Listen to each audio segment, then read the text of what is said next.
Hello everyone, কেমন আছেন সবাই? আশা করছি সবাই ভালো আছেন, সুস্থ আছেন।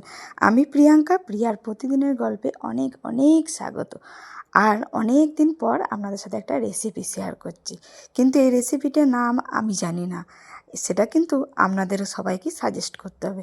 আর সাজেস্ট করতে গেলে ভিডিওটা কিন্তু একটু পুরোপুরি দেখতে হবে। তা চলুন পুরোপুরি দেখি এবং রেসিপিটা আপনাদের সঙ্গে শেয়ার করি, এবং লাস্টে কিন্তু কমেন্টে আমাকে এই রেসিপিটা করার জন্য প্রথমে আমি চিকেনের টুকরোগুলোকে মাঝারি সাইজে করে নিয়েছি, না বড় না ছোট।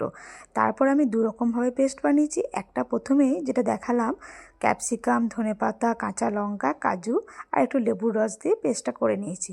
তারপরে ওই পেস্টের মধ্যেই পেঁয়াজ, টমেটো আর আদা রসুন বাটা এটা মিশিয়ে আবার পেস্টটা তৈরি করেছি। তারপরে চিকেনের মধ্যে নুন, হলুদ, লঙ্কা গুঁড়ো মিশিয়ে দিয়েছি আর ওই পেস্টটা দিয়েছি। তারপরে একটু বেরেস্তা দিয়েছি, পেঁয়াজ আর কাঁচা সর্ষের তেল, সেটা দিয়ে ভালো করে ম্যারিনেট করে ঘন্টাখানেক মতো রেখে দিয়েছি। তারপরে যে মাটির পাত্রটা নিয়েছি, মাটির পাত্রের মধ্যে অল্প এক ফোঁটা তেল দিয়ে তেল ব্রাশ করে নিয়েছি।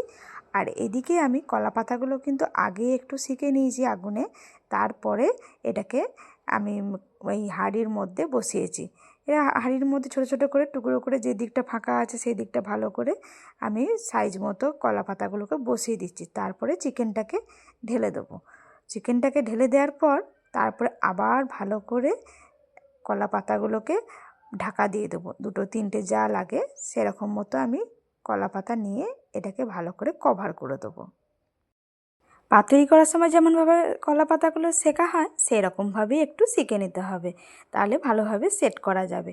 আর এদিকে এখনও কিন্তু আমি ভেবে পাচ্ছি না যে কীভাবে কী করব, নামটা কি দেব। কারণ আমি তো সবই ক্যাপসিকাম, ধনেপাতা, কাঁচা লঙ্কা সবই সবুজ দিয়েছি, আবার তার সঙ্গে মশলাও দিয়েছি। তারপর এদিকে মাটির হাঁড়িতে, আবার এদিকে কলা পাতার মধ্যে নাম কিন্তু আমি খুঁজে পাইনি। নাম কিন্তু আপনাদের জন্য অপেক্ষা করছি, আপনারা সাজেশন করবেন, তারপরে আমি এটার প্রপার তারপর এটাকে গ্যাসের মধ্যে হাই ফ্লেমে 5 থেকে 7 মিনিট, তার বেশি রাখার দরকার নেই, কারণ তার বেশি রাখলে এটা তলাতে ধরে যাওয়ার ভয় থাকবে।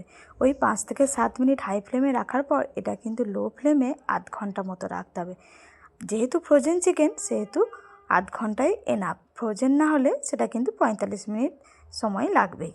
আর আজকে আমি পরোটা করে নিয়েছি এই চিকেনের সঙ্গে, আপনারা চাইলে ভাতও করতে পারেন, ভাতের সঙ্গে কিন্তু ভীষণ সুন্দর লাগবে। আর এই যে ঢাকাটা খোলার পর যে গন্ধটা বেরিয়েছিল কলা পাতায় মুড়ে যে চিকেনের, মানে ক্যাপসিকাম, ধনেপাতা, সে একদম অপূর্ব। টেস্ট না করলে বোঝাই যাবে না এর স্বাদটা কেমন হয়েছিল। খুবই সিম্পলভাবে বানানো, তবুও যেন অসাধারণ হয়েছিল। যতই গুগল, ইউটিউব ঘাটুন, কোথাও কিন্তু এই রেসিপিটা পাবেন না। এটা কিন্তু আমি নিজের মতো করে বানিয়েছি, তাই প্লিজ একটা নাম সাজেস্ট করবেন। আর ঘরেতেও আপনারা বানান, বানিয়ে দেখুন, ঘরের লোকের প্রশংসার অভাব হবে না, সবাই কিন্তু বাহ বাহ করবে। চলুন তাহলে ভিডিওটা আজ এখানেই শেষ করছি। সবাই ভালো থাকবেন, সুস্থ থাকবেন। খুব তাড়াতাড়ি দেখা হচ্ছে নেক্সট ব্লগ।